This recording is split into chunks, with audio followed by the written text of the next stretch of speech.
Hello everyone, good morning and welcome to my YouTube channel. So आज के इस video में आप लोगों को कराने वाली हूँ रिवीजन क्लास विराम चिन्ह से संबंधित।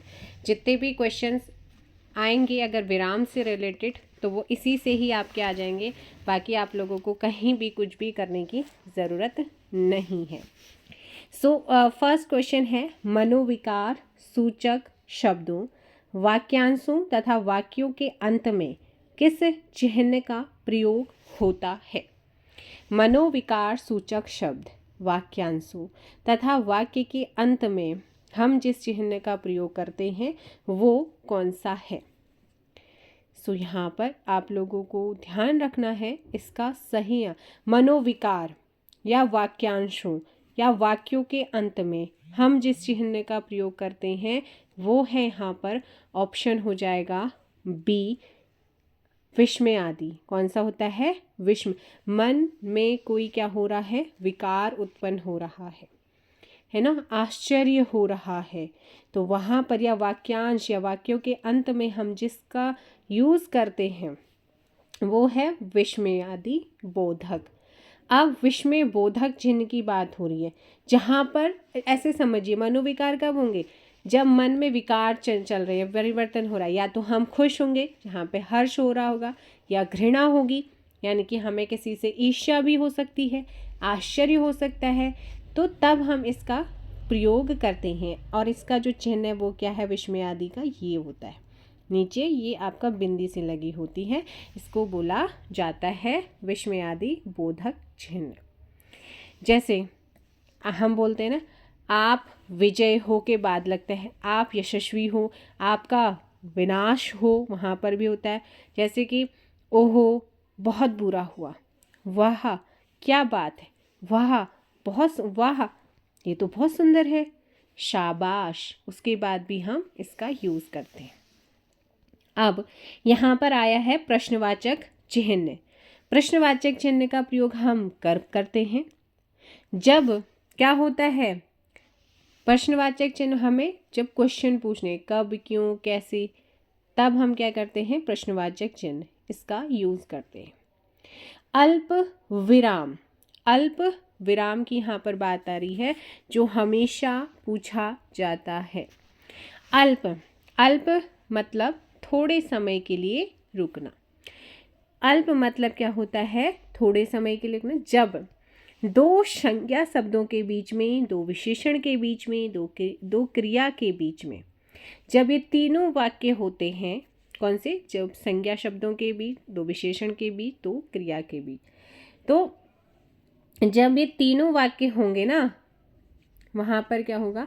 या जब वाक्य के शुरू में, वाक्य के शुरू में जैसे निसंदेह, बेशक, सचमुच, हाँ, नहीं, जैसे बोलते हैं निसंदेह ये बात सही है, निसंदेह के बाद भी हम कॉमा लगाते हैं, अल्प विराम लगाते हैं या नहीं लगाते?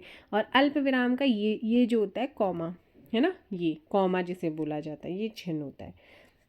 जैसे राम, मोहन और कविता, तो जब तीन लोगों की बात हो रही है, राम, मोहन, ठीक है, और कविता, तो तीन लोगों के भी बीच में और लग जाता है, यहाँ पर आपका कॉमा यूज होता है। जैसे वह, मैंने क्या बोला था? अब यहाँ पे राम, मोहन और कविता, तो दो संज्ञा शब्दों के बीच में लगा। फिर मैंने कहा दो विशेषण के बीच में, वह बहुत सुंदर सुशील मेहनती है ना, वह बहुत बहुत सुंदर कॉमा सुशील मेहनती है। दो क्रिया के बीच, वे साथ पढ़ने, खेलने और नहाने, तो पढ़ने के बाद लगेगा, क्रिया हो रही है, वहाँ पे इसका यूज़ करते हैं। वस्तुतः, अच्छा, व्यक्ति का कोई नाम है ना, जब उसे पुकारा जाए तब हम अल्प विराम का यूज़ करते हैं। निसंदेह, कॉमा, भारत महान है, हाँ, कॉमा, मैं आ रही हूँ, हाँ, मैं, हाँ, कॉमा, मैं हर किसी की सच्चाई जानती हूँ। तो जहाँ पे थोड़े समय के लिए रुकना पड़े वहाँ पर हम अल्प विराम लगाते हैं। शाम, कॉमा, ज़रा इधर आना, शाम, कॉमा, ज़रा इधर आना। छंद में एक चरण की समाप्ति पर इसका यूज़ किया जाता है। संवत से पहले भी इसका यूज़ होता है, जैसे चैत्र सप्तमी कौमा संवत 2005, ये चीज़ें हैं। अर्धविराम की बातें हो रही हैं, है ना। अर्धविराम की बात करते हैं जब बात अधूरी हो, जब बात अधूरी हो। और अर्धविराम का चिन्ह क्या होता है भाई, ये होता है, ठीक है। अर्धविराम का ये होता है। यहाँ पे चीज़ें क्लियर हुई। जब बात अधूरी हो, जैसे कुछ ऐसे शब्द में यहाँ पे वरन, बल्कि, किंतु, परंतु, क्योंकि, इसीलिए, फिर भी, ऐसे शब्दों का प्रयोग होता है, वहाँ अर्धविराम युक्त। मिश्रित या संयुक्त वाक्य में इसका यूज होता है। करणवाचक क्रिया विशेषण में इसका प्रयोग होता है। अब यहाँ पर आता है पूर्ण विराम। पूर्ण विराम कब यूज करते हैं, जहाँ बात पूरी हो जाती, लास्ट में क्या बोलते हैं, राम स्कूल जाता है, फुल स्टॉप, पूर्ण विराम। वह अच्छा लड़का है, पूर्ण विराम। तो ये सारी चीज़ें आपको ध्यान रखना है। हिंदी में सबसे ज़्यादा जो विराम चिन्ह प्रयोग होता है वो कौन सा है, अल्प विराम, जो सबसे ज़्यादा यूज़ होता है। लेकिन मनोविकार सूचक हर्ष, बोध, घृणा, आश्चर्य, है ना, तो इसके लिए हम कौन सा करते हैं, विस्मय आदि बोधक चिन्ह का यूज़ करते हैं। विराम तो हम पढ़ रहे हैं, विराम चिन्ह का मतलब क्या होता है, विराम का मतलब होता है ठहराव या रुकना। किसी वाक्य को लिखते बोलते समय बीच में आने वाली रुकावट को ही क्या कहा जाता है, विराम कहते हैं। और वाक्य में अलग अलग स्थितियों को प्रकट करने के लिए हम जिन चिन्हों का प्रयोग करते हैं उन्हें विराम चिन्ह कहते हैं। और जो कामता प्रसाद गुरुजी हैं, इनके अनुसार विराम चिन्ह अंग्रेजी भाषा से लिए गए। पूर्ण विराम चिन्ह को छोड़कर हिंदी में अन्य विराम चिन्ह कहाँ से हैं, अंग्रेजी से ही संबंध रखते। कामता प्रसाद गुरुजी ने इनकी संख्या कितनी बताई है, 20 बताई। और पूर्ण विराम को छोड़कर बाकी सब क्या है, अंग्रेजी के लिए हुए हैं। यहाँ पे चीज़ें क्लियर हो गई हैं। अब आगे आते हैं नेक्स्ट क्वेश्चन पर। जब वाक्य के मध्य में कोई शब्द या पद छूट जाता है तब उसे पूरा करने के लिए उस स्थान पर कौन सा विराम चिन्ह लगाकर उसके ऊपर लिखा जाता है। तो ऐसे में आप हमेशा एक, जिसे हम त्रुटि बोधक विराम चिन्ह, या फिर हम इसी को बोलते हैं क्या, आपका हंस पद विराम चिन्ह, या फिर आपका क्या हो जाएगा, त्रुटि बोधक। और ऐसा करके हम यूज़ करते हैं। जैसे मैंने कहा मैं लिखने वाली थी राम स्कूल जाता है ना, मैंने बोला राम स्कूल जाता, लेकिन ये छूट गया है, फिर मैं ऐसे करके क्या लिखूंगी, स्कूल। तो ये क्या है, त्रुटि बोधक। कोई चीज़ अगर छूट जाती है तो उसे पूरा करने के लिए हम इस तरीके से लिखते हैं। अब यहाँ पर आया है अर्धविराम आपको मैंने बता दिया है। यहाँ पर आया है अल्प विराम, आपको बता दिया है सारी चीज़ें, है। नेक्स्ट यहाँ पर क्वेश्चन की बात कर लेते हैं। क्वेश्चन है, निम्नलिखित में से कौन सा अल्प विराम चिन्ह है, इनमें से कौन सा अल्प विराम है। ये क्या है, पूर्ण विराम है। क्या है, पूर्ण विराम है। अब इसके अलावा ये वाला क्या है, अल्प विराम है। और ये आप, हाँ, तो अल्प विराम पूछा था, ऑप्शन डी, ये क्या है आपका, अर्ध विराम की कैटेगरी में आता है। क्लियर हो गया यहाँ पे, चलेगा आगे चलते हैं। यहाँ पे एक अपूर्ण, देखो ये और ये तो हो गया आपका कौन सा, अर्ध विराम। एक अपूर्ण विराम भी होता है। अपूर्ण विराम ये वाले होते हैं, ठीक है, ये वाले, ये अपूर्ण विराम की कैटेगरी में आते हैं। ये आपके क्या होते हैं, अर्ध विराम होते हैं। यहाँ पे 3 चीज़ें याद रखना है। पूर्ण विराम ये हो गया, अपूर्ण विराम ये हो गए आपके, है ना। अर्ध विराम की बात करते हैं, एक तो डॉट, फिर आपका आधा मतलब कॉमा, ये अर्ध विराम है। अल्प विराम सिंगल आता है। क्या होते हैं ये, विराम चिन्ह। बाकी जितने भी होंगे वो भाव चिन्ह होते हैं। नेक्स्ट क्वेश्चन यहाँ पर है कि अच्छा, यहाँ पर ना कुछ और चीज़ें पूछी गई। सुख दुख के बीच लगने वाला ये जो चिन्ह है ये कौन सा, सुख और दुख के बीच लगने वाला ये जो चिन्ह है ये कौन सा चिन्ह है, ये है कौन सा, योजक चिन्ह। कौन सा है, योजक चिन्ह। हाइपन जिसे बोला जाता है ये ध्यान रखना है।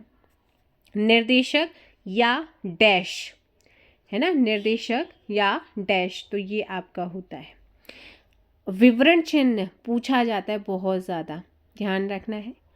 विवरण चिन्ह भी बहुत बार पूछा जाता है, तो विवरण चिन्ह आपका क्या होता है, ये आपका विवरण चिन्ह होता है।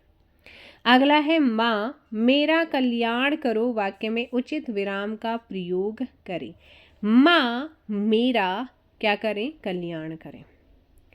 यहाँ पर माँ के बाद कौमा, मेरा कल्याण करें, क्या लगेगा, अल्प विराम का यूज होगा। संयोजक चिन्ह, कौन सा, संयोजक चिन्ह डैश को अन्य किस नाम से भी जानते हैं।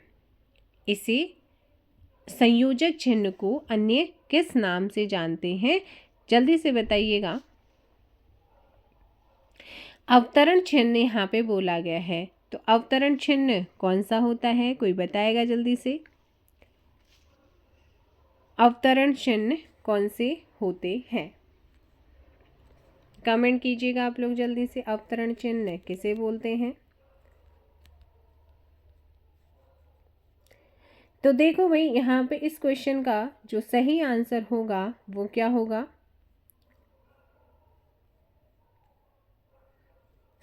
बताओ जल्दी से।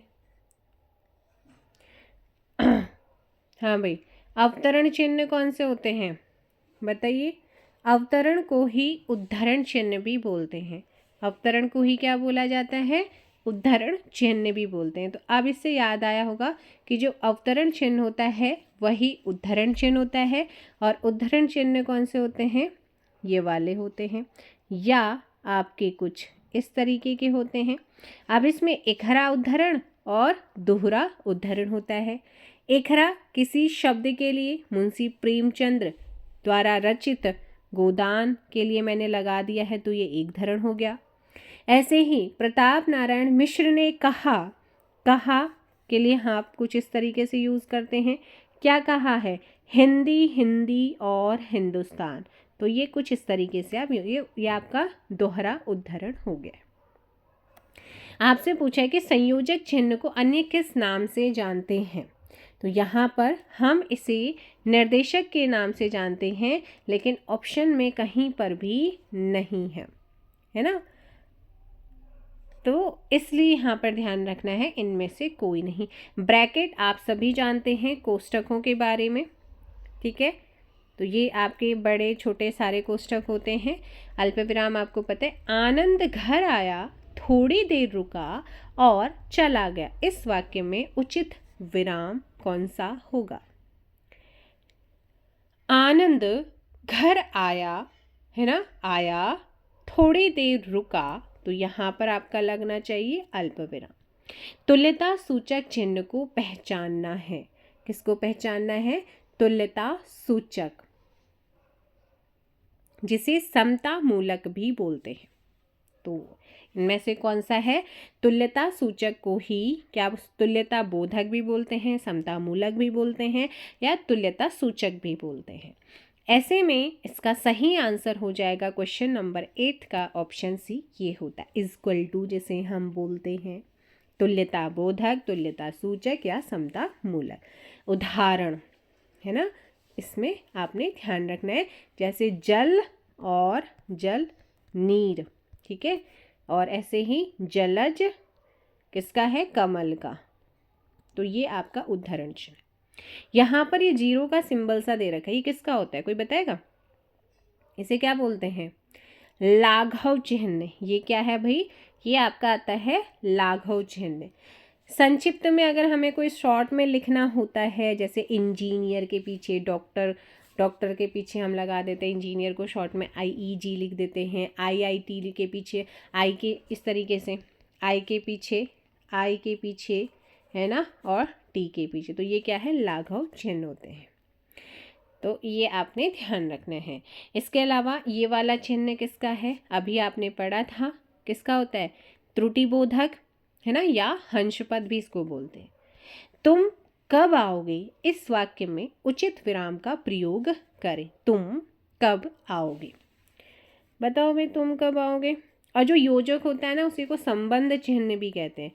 द्वंद्व समास के शब्दों में समान शब्द वाले पर विलोम आने पर मूल क्रिया प्रणर्थक क्रिया के साथ ही लगाए जाते हैं योजक या संबंध। छोटा सा इस तरीके से, तो ये आपका योजक चिन्ह होता है। अब यहाँ पर बात करें तुम कब आओगे, यहाँ पर यूज होगा प्रश्नवाचक। पूर्ण विराम क्या होता है आपको पता ही है। नेक्स्ट यहाँ पर क्वेश्चन आपसे पूछा गया है कि विवरण चिन्ह को पहचानना है। किसको पहचानना है? विवरण चिन्ह को। विवरण चिन्ह पहचानो जल्दी से, अभी बताया था। विवरण चिन्ह आपके कौन से होते हैं? ये वाले। तो यहाँ पर हो जाएगा ऑप्शन ए। ये कौन सा है? लाघव चिन्ह है। ये वाले कौन से हैं? उद्धरण चिन्ह है। कौन से हैं? उद्धरण चिन्ह है ये वाले। और उद्धरण को क्या बोला जाता है? यहाँ पर अवतरण बोला जाता है, अवतरण चिन्ह भी बोलते हैं। अब ये वाले चिन्ह कौन से हैं? कोई बताएगा मुझे? ये वाले चिन्ह कौन से होते हैं? Dash dash dash, plus plus plus, लोप चिन्ह हम इन्हें बोल सकते हैं। क्या बोलेंगे? लोप चिन्ह बोलते हैं, है ना। तो इस तरीके, अच्छा एक चिन्ह ये वाले भी होते हैं, जैसे हम इस तरीके से लगा देते हैं ऊपर की लाइन को सीधे नीचे की, सेम सेम है। तो इसे अनुवृत्ति या पुनरावृत्ति चिन्ह भी बोलते हैं। अनुवृत्ति या पुनरावृत्ति चिन्ह भी इनको बोला जाता है। क्लियर है? इसके बाद हम बात करते हैं हंस पद किस विराम का एक और नाम है। हंस पद किस विराम चिन्ह का एक और नाम है? हंस पद ये होता है ना। तो किसका नाम हो जाएगा बे? लोप चिन्ह। लोप कौन से होते हैं? Dash dash dash, plus plus plus, जहाँ पे किसी चीज़ का लोप हो जाए तो वहाँ पर आपका हो जाएगा, यानी को तारक चिन्ह भी बोलते हैं। अगला, अब तो यहाँ पर आपका नहीं, इनको तारक नहीं बोलते। तारक चिन्ह आपके दूसरे होते हैं, वो स्टार सा बना हो, प्लस प्लस प्लस सा होता है, जिन्हें समाप्ति सूचक भी बोलते हैं। तो ये हो जाते हैं। लेकिन हाँ, लोप चिन्ह की हम बात कर रहे हैं। जैसे मैंने लिखा 1 2 3 4 डैश डैश डैश डैश 100, तो ये आपके क्या हुए? इन्हें अपूर्णता सूचक भी बोला जाता है, लोप को। अगला आता है पूर्ण विराम का प्रयोग किया जाता है कब? पूर्ण विराम का प्रयोग कब करते हैं? वाक्य के प्रारंभ में, मध्य में या अंत में? इनका प्रयोग किया जाता है अंत में। नेक्स्ट यहाँ पर आता है निम्न चिन्हों में से पूर्ण विराम को पहचानिए। पहचानो भाई, पूर्ण विराम कौन सा है? ये तो प्रश्नवाचक हो गया है, ये निर्देशक या डैश हो गया है, इसे संयोजक चिन्ह भी कहते हैं। ये आपका कौन सा हो जाता है? अर्धविराम हो जाता है। सो कौन सा हो जाएगा पूर्ण विराम? Option D. नेक्स्ट आता है कि ये जो आपका दिया गया है, ये वाला चिन्ह, विराम चिन्ह प्रयुक्त होता है किस चीज़ के लिए? अभी आपको बताया है 14 का करेक्ट आंसर सी, तुल्यता सूचक। तुल्यता सूचक को ही क्या बोलते हैं? मैंने अभी जस्ट बताया था, समता मूलक या तुल्यता बोधक भी बोलते हैं। लाघव चिन्ह कौन से होते हैं? ये आपके लाघव चिन्ह होते हैं। संयोजक चिन्ह कौन सा होता है? डैश आपका, ठीक है, मतलब ये वाला, ठीक है। और विराम चिन्ह तो पता ही है, सारे विराम चिन्ह ही पड़े। समाप्ति सूचक चिन्ह की पहचान करनी है आपको। समाप्ति सूचक चिन्ह की पहचान करनी है, तो समाप्ति सूचक में आपका जो आंसर होगा वो हो जाएगा बी, ये वाला। ये क्या होते हैं? जहाँ पे स्टार्स भी आते हैं, तो ये क्या होते हैं? आपके समाप्ति बोधक। इस तरीके से आप यूज़ कर देते हैं। श्री कामता प्रसाद गुरुजी के अनुसार विराम चिन्हों की संख्या कितनी है? इन्होंने विराम चिन्हों की संख्या कितनी बताई है? अच्छा, ऊपर ना ये था, ये होते हैं पाद बिंदु। क्या होते हैं? पाद बिंदु इन्हें बोलते हैं। श्री कामता प्रसाद जी के अनुसार 20 है। निम्नलिखित में से निर्देशक चिन्ह कौन सा है? निर्देशक, अब बताओ जल्दी से, निर्देशक चिन्ह कौन सा है? ऑप्शन हो जाएगा यहाँ पे सी। नेक्स्ट है जहाँ वाक्य की गति अंतिम रूप से ले विचार के तार टूट जाएं, वहाँ किस चिन्ह का प्रयोग किया जाता है? जहाँ वाक्य की गति अंतिम रूप से ले और विचार के तार टूट भी जाएं, तो वहाँ पर कौन सा विराम चिन्ह का प्रयोग होता है? वहाँ हम पूर्ण विराम का प्रयोग करते हैं। उद्धरण चिन्ह कौन सा होगा? कोई बताएगा मुझे? उद्धरण चिन्ह, उद्धरण चिन्ह मैंने आपको बताया दो होते हैं, एक हरा और दोहरा। जहाँ पर आपका सिंगल यूज हो जाए, जहाँ पर आपके डबल यूज हो जाए, तो ये आपके होते हैं, इन्हीं को क्या बोला जाता है, अवतरण चिन्ह भी बोलते हैं। विराम का अर्थ है, विराम का अर्थ क्या होता है, विराम। तो विराम मतलब होता है रुकना या ठहरना या ठहराव, है ना। ऑप्शन हो जाएगा ए। संज्ञा की द्विरुक्ति हो तो उनके बीच कौन सा चिन्ह रहता है। जब संज्ञा की द्विरुक्ति होती है तब कौन से चिन्ह का प्रयोग होता है, योजक चिन्ह का प्रयोग होता है। आइएगा एक बार जल्दी से नज़र भी डाल लो भाई विराम चिन्हों में, है ना। पूर्ण विराम, पूर्ण विराम आपको पता है ये आपके सामने है, इसे फुल स्टॉप कहते हैं। अर्ध विराम, अल्प विराम या कॉमा हो गया। फिर उसके बाद आता है प्रश्नवाचक में एक आपका अपूर्ण विराम भी होता है, ठीक है, वो मतलब इसमें नहीं आता 20 में। विस्मयादि बोधक ये होते हैं जिन्हें आश्चर्य चिन्ह भी बोला जाता है। इसके अलावा यहाँ पर बात करते हैं इन्हीं को जो विस्मयादि उन्हें संबोधन चिन्ह भी बोलते हैं। संबोधन, विस्मयादि, आश्चर्य, है ना, हे, अरे, ओ, महोदया, ऐसे तरीके से। उद्धरण चिन्ह, उद्धरण को ही क्या बोलते हैं, अवतरण चिन्ह भी बोलते हैं। एक ये तो डबल वाले हैं, सिंगल वाला भी होता है ना, एक हरा दोहरा। विवरण चिन्ह आपके ये हो गए हैं। और उसके बाद जो ये वाले आते हैं पाद बिंदु होते हैं, इसमें नहीं आते हैं, ठीक है, कामता प्रसाद जी वाले में नहीं है। फिर आता है ये आपका अपूर्ण विराम हो गया है, क्या है, अपूर्ण विराम। योजक चिन्ह है, कोष्टक है, तुल्यता सूचक है, समता मूलक भी इन्हें बोलते हैं। प्रतिशत चिन्ह है आपके, ठीक है। निर्देशक या डैश हो जाएगा, लाघव चिन्ह हो जाएगा। और यहाँ पे लोप चिन्ह आते हैं, हंसपद या त्रुटिबोधक, रेखा चिन्ह या अंडरलाइन बोलते हैं। योग चिन्ह आ जाता है, समाप्ति सूचक आता है और पुनरुक्ति सूचक आता है। ठीक है भाई, ये आपने ध्यान रखना है, क्लियर है। तो आई होप सो आप लोगों को ये सारी चीज़ें देखने को मिली होंगी।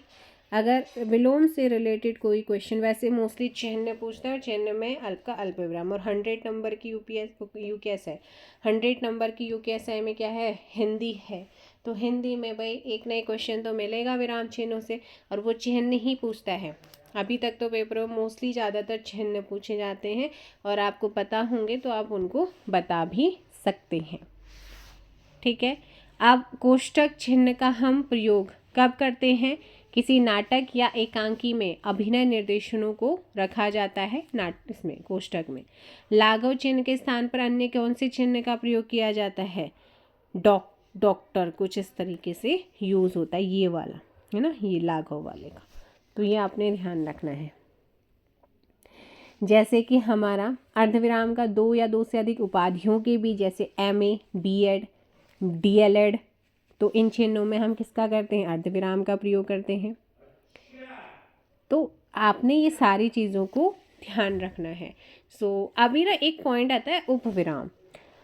उपविराम या अपूर्ण विराम ये होता है किसी पुस्तक के शीर्षक में किस चिन्ह का प्रयोग होता है, इसी का उपविराम का।